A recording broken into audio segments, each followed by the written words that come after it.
Welcome back, everybody. This is Eric and Chad here with Iraq Veteran 8888. Today we have another gun gripe episode for you, and we are going to be getting into the weeds on HB 4953. This is a bill that is aiming to greatly expand the NFA, and it has some very dangerous connotations, which we'll discuss here and get into the weeds a little bit on it. I'd like to take a moment to thank our friends at Sonoran Desert Institute for supporting Gun Gripes. They've got some great gunsmithing programs if you're wanting a career in firearms technology. They accept all different types of financial aid. So if you're a military veteran, you got your GI Bill and whatnot, you can definitely get that to work for you. Excellent distance learning programs in the field of gunsmithing technology. So check them out, Sonoran Desert Institute. So we're going to get into the vein of this particular bill. And, you know, when you look at what's going on in the world right now, there's so many crazy things going on. And we're not going to dive into every little tiny thing in this particular video because that would make the video really long. We just wanted to, you know, bring about some awareness of this. When things go crazy in the world, where there's a disaster, or you look at the stuff going on in Afghanistan, or you look at, you know, all of these tiny things, the media has this really funny way of going, squirrel, and they look over there and they want to distract you. And then while there's all this distraction going, and while people are paying attention to this one thing, they want to go, all right, now let's sneak this gun control under the rug. And that's what's happening right now. Okay. Yep. Pretty scary stuff. So FPC is always on the ball with this kind of stuff, and you know, we don't want to expand the NFA, which is what this bill is seeking to do. Okay, if you guys aren't familiar, the NFA means National Firearms Act. All right, if you're not familiar with it, the National Firearms Act covers certain types of firearms that have to be registered with the federal government. Okay, for civilian ownership, like transferable machine guns, for example, short-barreled rifles, short-barreled shotguns, any other weapons, basically all the fun stuff, right? Okay? Yeah. It has to be registered, all right? Suppressors even, that sort of thing. So what this bill hopes to accomplish is to make every semi-automatic firearm that is capable of taking a detachable magazine, all those firearms would then be subject to the NFA. All right, now one thing with the NFA is not only do you have to register that item with the federal government, you also have to pay a $200 extortion tax. Well, really what it amounts to is an extortion tax to own that item. You're basically paying to, you know, exercise your constitutional right. And you know, what's the guy's name? U.S. Representative Ted. What is it? It's Ted Douche. Douche. Am I saying like a douchebag? DEUTCH douche. Ted Dish. Hey, hello. Well, look. So here's the thing. Polling taxes have already been, you know, deemed to be unconstitutional a long time ago, right? You look back into the history of the Supreme Court and the way a lot of these cases came and went and everything. It's funny how few 2A cases have been heard by the Supreme Court compared to how many 1A cases have been heard by the Supreme Court. And, you know, and of course that dealt with voting rights, right? You know, they were imposing polling taxes to keep certain people from being able to exercise their right to vote. And the Supreme Court ended up determining that was unconstitutional, that you can't tax a right, essentially. Mayberry versus Madison, a few other cases come to mind. But the point is, the NFA is already unconstitutional to begin with at its current level that it's at right now. If you have to pay a $200 tax to own a certain firearm, is that firearm really illegal? Right? But they look at it under the guise of legality. They never look at it under the guise of, well, we're going to acknowledge that you can own this if you want, but you simply must pay a $200 tax stamp and register it. You know, it's funny. They do it because they don't want people to own it. So it's done under the guise of control. It's done under the guise of creating enough of a paperwork trail to where most people go, you know what? I don't really need that bad enough to have to go through all that. Or maybe somebody saved up. All right, in this case, let's say you bought a Glock 19 pistol to protect your family with. You want a handgun to carry on your person every day or something. Under this, even a Glock 19, let's say you went and bought a police trade-in Glock 19 or something, or let's just say a Glock 17. I don't know, some of them probably carry 19s, but a 17 might be a better example. But say you went and bought a police trade-in Glock 17, and you paid $400 for the dang thing or something, which in this environment, that's not possible. But let's just bear with me here, okay? This is going somewhere. All right, you got a $400 Glock 19. Well, under this, all right, it takes a detachable magazine. It's semi-automatic. Guess what? Bam, covered under NFA now. So you're going to take a $400 handgun and pay a $200 tax stamp. So now a $400 handgun turned into a $600 handgun, and it's got to be in NFA prison while you're waiting on the paperwork to go through. So you need to protect your family now. And someone at the gun store says, well, I mean, you got a great deal on this gun, but, you know, we got this paperwork. Well, how long is the paperwork going to take? Oh, it's going to take 18 months. Well, I don't need protection in 18 months. I need protection now. You know what I mean? So that's one of the scary connotations, too, is like when you look at how many semi-auto, firearms are out there in the general populace, there's a lot of them. And most of them are magazine-fed firearms, okay? So this is a gun grab, essentially, because they know that if they were, let's just say they were able to get 95% compliance across the board amongst every single gun owner in possession of said firearms, then, although they are not supposed to keep a registry, they're not supposed to keep a list or everything like that, they will then have, you know, an entire database where they know who has what, where they live, who they are, all of that stuff, and collected $200 from every single every single gun. They got $200 from it. So it's a frisking operation. It's a money grab. It's a power grab, and it is a way for them to exert more control over people. And I strongly disagree with it. And it's just really random to think about, right? That, you know, we've allowed this NFA stuff to go so far. I mean, when you look at the brace situation, right? I hope you guys are submitting your comments for the brace ruling change with the ATF, okay? But when you look at these things like braces, where the ATF wants to treat braces as NFA items, if you ask the average person on the street, you know, that's just not really that, you know, they don't understand all of the laws and the minutia of it and everything like that. They would have a very hard time understanding, well, wait a minute. So that 10.5-inch AR and that gun right there are not the same gun. Like, you know what I mean? People, they don't understand the legalities and things that go into it and all.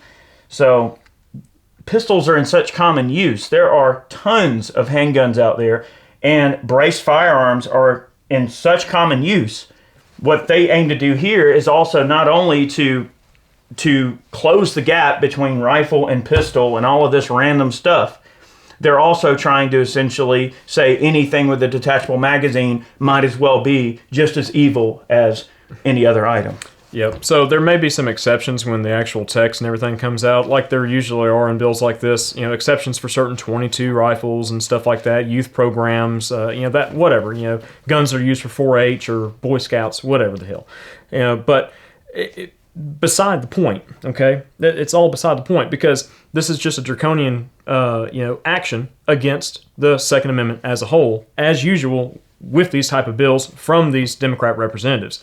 Now, one thing that they argue in this proposal itself is that, the NFA, guns that are under the NFA are solely used in crime. Can't talk this morning, still haven't had enough coffee yet. They're very rarely used in crime, right? So why not just make everything an NFA firearm and then, they wouldn't be used in crime, correct? Well, if you look at the statistics on, like, say, AR-15s, which is really what everybody always wants to gravitate towards is making ARs, basically treating them the same way as you would treat a machine gun, okay, and having to be registered with the NFA and such.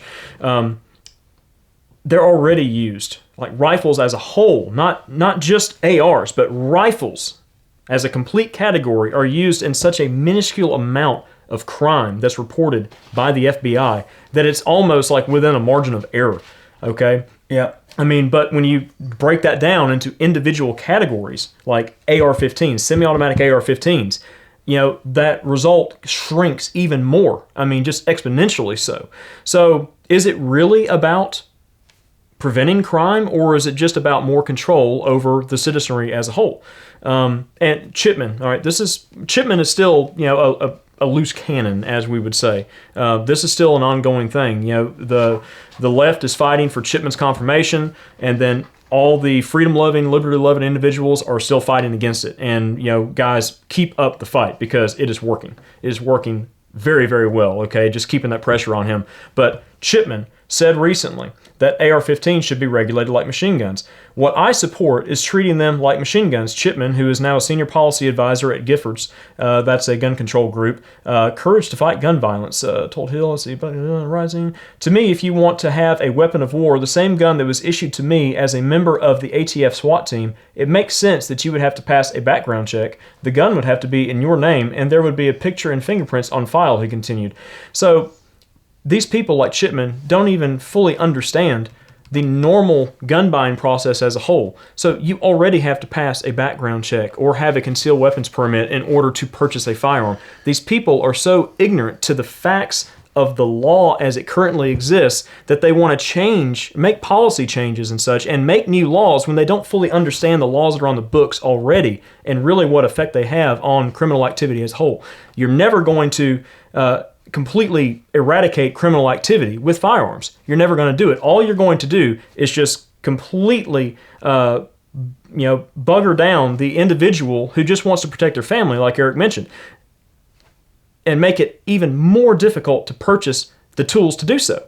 I mean, that's it. So I mean, the thing is one thing that I would definitely agree with is, for one, the FBI crime data doesn't even have any type of a specific data point that is collected on, let's just say, braced pistols, right? Versus, in terms, if we just look at the AR-15, because that's what they always want to go for, right? The difference between, there's no distinction between a rifle and an AR-15 and a pistol and an AR-15 pistol equipped with a brace or without a brace. So it's not like those data points specifically say, all right, this many braced pistols of various configurations were used in crimes. They don't know. So that shows you right there that they didn't even deem it important enough, right? Because under the NFA, a pistol's a pistol, right? Under current law, a handgun with a brace on it is a handgun. So therefore, if that category, you show up to a crime scene and you can determine that a pistol was used in a crime or a murder, then that's what you have to put down. You don't, you know what I mean? You don't make a distinction between those things, because they are the same thing. Like, a rifle is a rifle, an AR-15 is a rifle, a hunting rifle is a rifle. So that's the danger of this whole situation, is they're trying to apply standards that don't even exist. They're trying to make up the standards as they go along, for one. Two, criminals don't obey law. So, all right, say that you do get this passed through, which let's hope it doesn't, because it's terribly infringing on the Second Amendment, and it's also a money frisking operation, because they're taxing you to exercise your constitutional rights, which has already been deemed to be unconstitutional. I can't wait for the Supreme Court to hear that one. They're going to look back at Mayberry versus Madison. A few of these other cases are going to go, oh, wait a minute. We determined a long time ago that you couldn't tax rights. There cannot be a tax or a fee associated with exercising a right. Now, as much as you really, really want to collect that $200 and be able to peek under the roof and know exactly what is going on with every gun owner, I know how bad you really want that if you're the government, but it's not allowed. It's unconstitutional. You can't tax people's rights. But beyond all that, even if this were to go through, the criminals are still going to be criminals, and there are people out there that are going to buy guns through whatever illicit means that they need to, and all you're doing is taking firearms out of the hands of honest people in the first place. It's going to affect law-abiding people way more than it's going to affect criminals, because criminals are criminals, and they don't care about your laws. They're going to do what they need to do and what they want to do, and there's nothing that you can do or say or make law that's going to change anything. They're already breaking a myriad of laws. Do you think they care about one more law? No. So that's the danger. It's always a do as I say, do as I say, not as I do mentality when it comes to these people. They're so ignorant of the facts, and they're ignorant of what really has to happen to buy a gun. I'm not even going to get into all the things that you are required to have ID for in our society to do. And then, well, we won't get into some of the things you don't have to have ID to do. That's another rabbit hole. That's a whole other rabbit hole. But the thing is it is very difficult to buy a firearm. It's not easy to buy a firearm. There is a process, all right?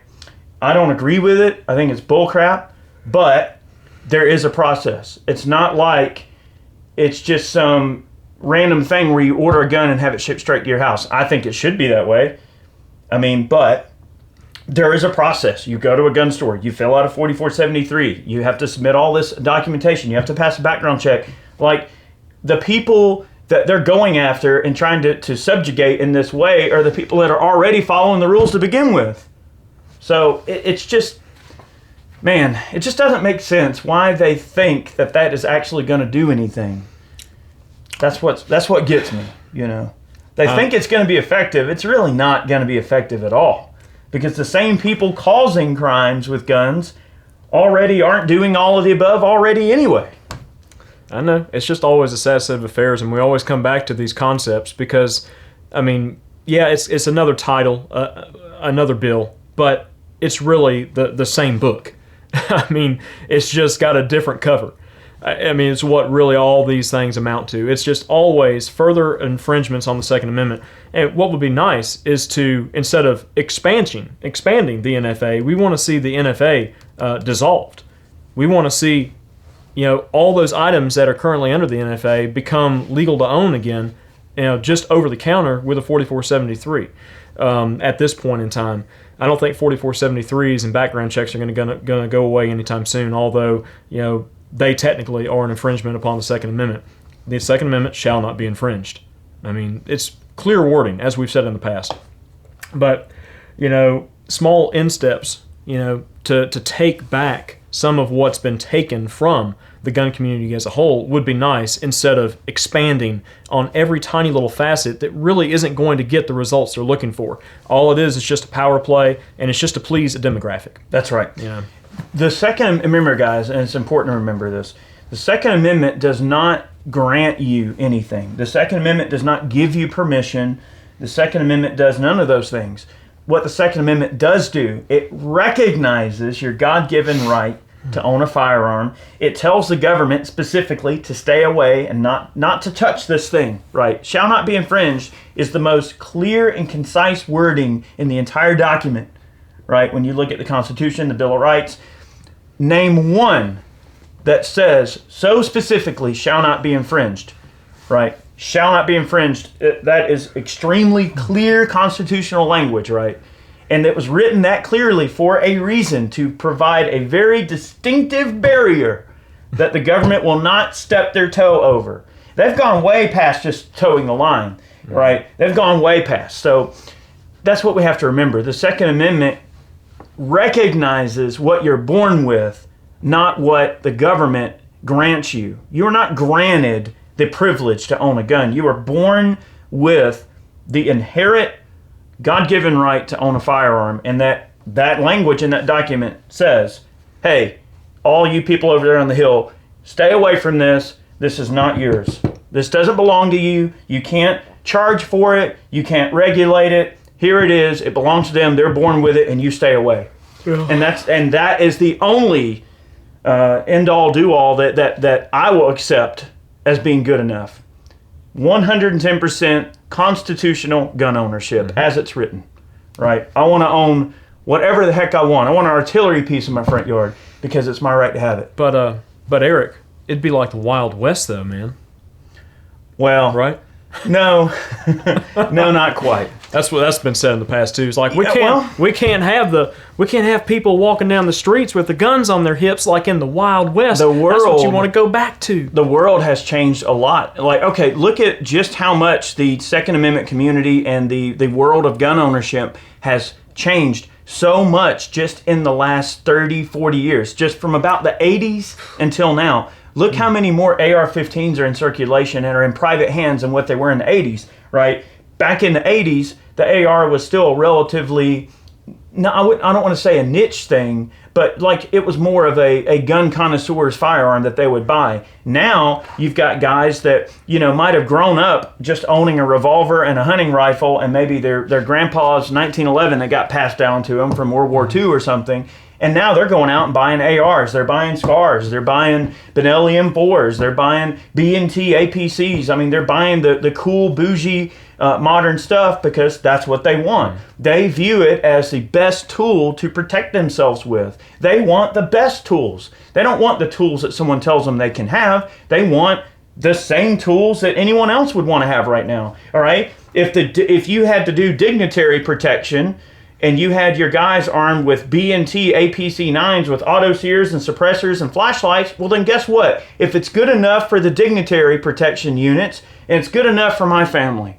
And that's how people view it now. This isn't the 80s anymore. The Second Amendment is here to stay, and black rifles, no matter what you think, they're here to stay. So the best thing you can do is get one, learn how to use it, and everyone be on the same page with this kind of thing. And they're wanting to take 10 steps back when society, in terms of the Second Amendment as a whole, has already taken 30 steps forward. You mentioned 30 or 40 years. I'd argue that, probably the most significant change has happened within the past 10 years. And before that, just after the original 94 crime bill sunsetted in 2004, because true. At that point, I was just really starting to get pretty heavy into guns, and I'm thinking, it's like, oh, the assault weapons ban, and so now I can go out and buy like a real AR, Right, and who wouldn't want one? Yeah, not some neutered, AR that was supposedly reduced crime, in function, not in form, or in form, not in function, one of the two.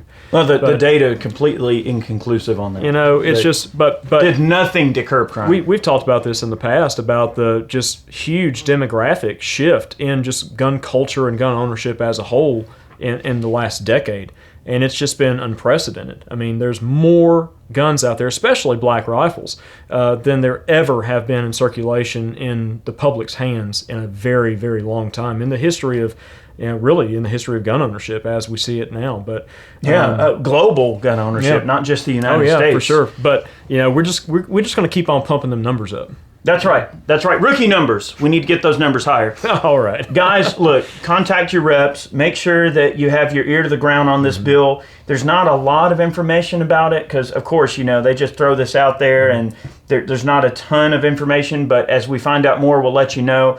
We just want to keep you abreast of what's going on and make sure you understand that these things are happening. Right now, when you look and you see all the chaos going on in the world, the worst people. All right. It brings out the best and worst people in your society. Okay? When you're dealing with times of strife, the good people step forward and they go, all right, we're gonna solve this situation. We're gonna do what we need to do. We're gonna help our people, and we're gonna move on with life. The bad people go, how can I take advantage of the situation? This person, douche, whatever his name is, Ted Douche, is a bad person because he sees an opportunity to drive a rift, to lift up the carpet and go, you won't be missing this. I'll just sweep this under here. That is dangerous. And people like him are dangerous. And people like him are evil for taking advantage of a bad situation and trying to sweep something like this under the rug while people are distracted. Don't let them do it. You have to keep your eyes on the prize, right? The Second Amendment is a jewel that we won't let get tarnished. We won't let it get taken. It's ours, and we have to protect it. And we can't let people like him sweep it under the rug. So look, I'll say one last thing.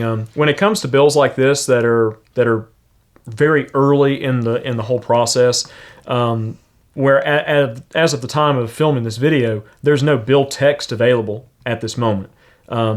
So when we catch things early like this, and you guys can get on the phones and get on your computers and email your reps and just flood them with just protest for bills like 4953 here, then that means that sometimes these bills won't even make it to the committee floor to be put through to the House for a vote or to the Senate for a vote. So they're dead in the water before they even, come up for air for the first time. So you guys really do a great job at keeping a lot of this stuff at bay, and we really appreciate it. And we're just putting out the feelers and just making sure that you guys have the best information that you can. And FPC has been doing an excellent job. They're always at the forefront of crap like this. All these infractions or incursions into the Second Amendment as a whole, they're always at the forefront of keeping this information out there and just breaking the ice with it. So 100%. Yeah. Guys, really appreciate you watching, and ladies, whoever's watching, appreciate you. Have a great week, great day. We got many more gun gripes on the way. We hope you'll stay tuned for them. And we're not trying to fill up your feed full of random stuff, but there's a lot going on. So it's important right now that we, keep our ear to the ground and we keep each other abreast of these things that are going on. Okay, that's very important. So big thank you to all of our Patreon supporters for supporting us. Thank you so much. Also, those of you who purchase man cans, we've got our EDC man can that's going to be dropping soon. I'm going to do an unboxing on that. I know we haven't done a man can video in a while. Things have been pretty hectic. We've been working our tails off. But I know you're going to love the EDC box, and I'll do a video on that one as soon as possible. Also, if you want to pick up a t-shirt over on Ballistic Ink, those are the most direct ways that you can support us if you wish to support us directly. Have a great day. Many more videos on the way. We'll see you soon. See you guys.